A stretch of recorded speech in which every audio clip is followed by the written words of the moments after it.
pictures and selling them is not only a great way to make money, but it's also very fun to do. In this video series, I'm going to be talking about stock photography online. And so this is where you upload your photos to stock photography agencies and their websites, and then you would get paid a commission or royalty whenever somebody purchases your pictures from these websites. And stock photography is never going away and will always be in demand. Although I must warn you, it is harder to make money selling photos nowadays than it is before, say a few years ago, because of the competition. However, there are people who are making 6 figures per year with stock photography. And this video series was created to help you rise above your competition. Lastly, I just want to say that stock photography is a great learning experience, and you're going to become a much greater photographer because of it. It's also satisfying when you see companies using your work and knowing that your work has value. And like I said earlier, it's fun. Now here are some quick photo tips for you. Only high quality photos are going to be accepted into stock photo sites. So if you want to have high quality photos, you need a high quality gear. So I highly recommend that you use a DSLR camera, and a plain 50mm lens is just fine. Now you're going to want to try to take pictures that are difficult for regular people to take with their smartphones. And if you are going to be using DSLR cameras, try modifying your shutter speed and try to play around with it. For example, you could try taking long exposure photos. Long exposure photos tend to sell more. When you're taking these pictures, make sure that there's a concept behind the photo. You have to try to capture photos with intention, and also try to make your photos socially relevant.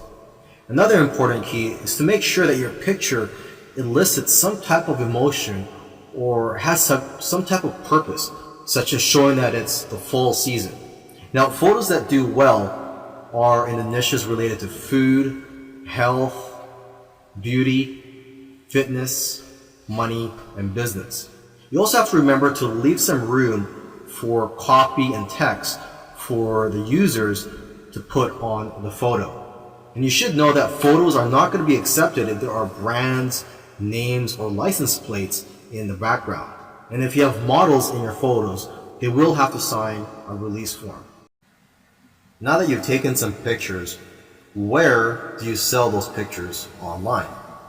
Well, the easiest way to find these sites is just to type in stock photos on Google, and you'll find plenty of stock photography websites where you can upload your photos. Now, let me just give you some of the top sites out there. Okay, there is Pond5, which pays 50% of the sale, Alami, which pays 40% royalty per photo, and there is one photographer that I know of who makes $100,000 per year from just this one website. Okay, and there is Ayin, which pays 50%. A lot of photographers are having success with this site. And there is Getty, which pays 20 to 30%, but they do sell photos for a much higher price, between $300 to $500.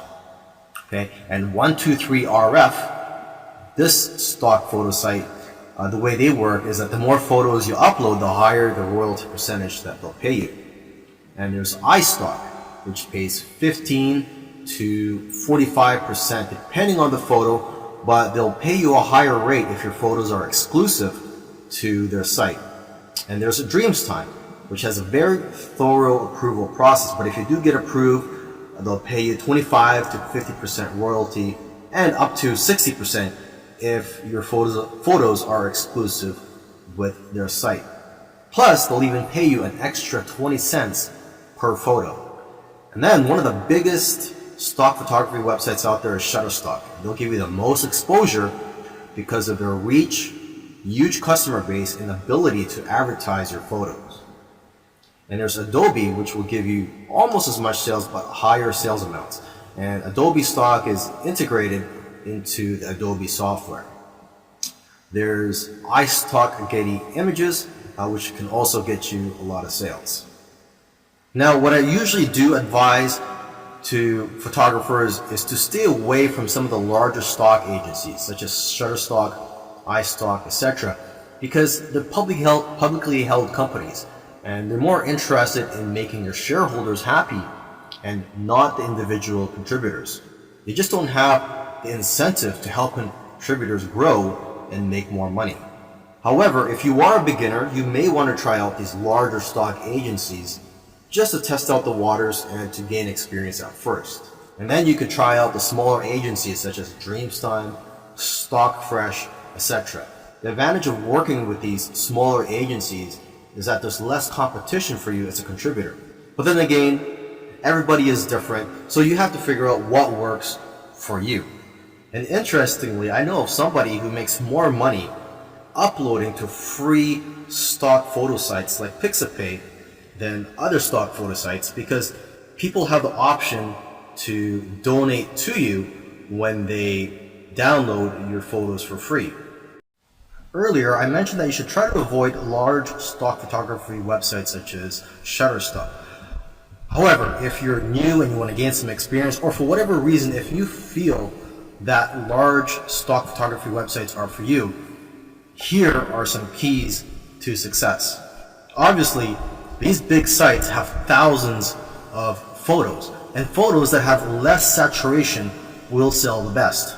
For example, pictures of cats, unless there's something unique about the picture, won't do as well as pictures of animals in the wild. Another example is pictures of iconic buildings such as the White House. These types of pictures won't do as well because there's already a lot of pictures of the White House out there. Now, however, if there's something unique such as an event or a protest happening around there and you capture that on photo, then that picture will do a lot better. It's also important to use the right keywords. For example, if you're posting photos of flowers, you'll be more successful if you know the exact scientific name and the species of those flowers, and also the English name, where they're from, and other details. And from what I've seen, the best-selling images are the ones with themes such as Christmas, Halloween, Easter, etc. And new images usually sell better than old images, simply because old images tend to get buried in the search results. In the last video, I gave some tips on how to be successful if you were to upload to those larger stock photography websites. Now in this video, I want to give some tips on how to be successful just in general. So these tips will work whether you decide to go for the smaller stock photography websites or the larger stock photography websites. To start off with, you cannot be a generic photographer and make money with stock photography. To be successful, you have to niche down. You cannot be too broad. So you have to be very specific and also good at what you do. For example, portraits of people are always popular. So if you can focus on that, you'll probably do well. You should also stay in tune with what's going on in the world. People who are talking about the popular topics of today need images to support what they're saying. And if you are going to be uploading to multiple stock photography websites, you can use an app called MicroStalker for tracking your sales across multiple agencies. And lastly, if you're consistent, you'll increase your chances of being successful with stock photography. You'll do best if you upload a small amount of photos consistently. Selling your photos on stock photography websites is great. However, there is a lot of competition and it is harder to make money nowadays than it is in the past. So one thing I like to tell people who are involved in stock photography, if you want to take the business to the next level, is to start their own website and just sell photos from your own website. And what I like about being in control, having your own website and selling your photos from your own website, is that you can collect the emails of your customers and people who visit your website. And basically, whenever you have new photos, you can notify your list of subscribers. You could also offer deals from time to time. You see, when you have an email list, you could just email them whenever you're in need of some cash flow. Now, what I recommend you do is, if you are going to start your own website, is to make your website focus on one niche. I know of somebody who made $4,000 in 1 month from his own site. Now, aside from just collecting emails from your customers, you could also collect emails from people who just visit your website. And to entice them to opt in, you could run a contest where if they enter their information, such as their email and their name, they'll be entered to win a photo or a print. Another great thing about building a list of subscribers is that you can build a relationship with your audience and that you're going to get repeat sales in the future. You see, when people buy your photos from stock photography websites, you don't collect their information. So it's not like you could tap the shoulder in the future and say, hey, would you like any of my other photos or my newest photos? This way, with your own website, you could just notify them, like I said earlier, whenever you have new photos or if you have a discount that you're offering. You should also sell prints of your photos from your own website to increase your revenues. Now, if you're scared to start your own website, there are several tools out there that make it very easy for you. And one tool that I highly recommend is called Shopify. One good feature of Shopify is that they will contact somebody who abandoned their shopping cart and they'll get reminded to purchase from you. And there's all types of themes available for you to use from Shopify. And once you have your site up and running, you could use Facebook ads to drive traffic to your site.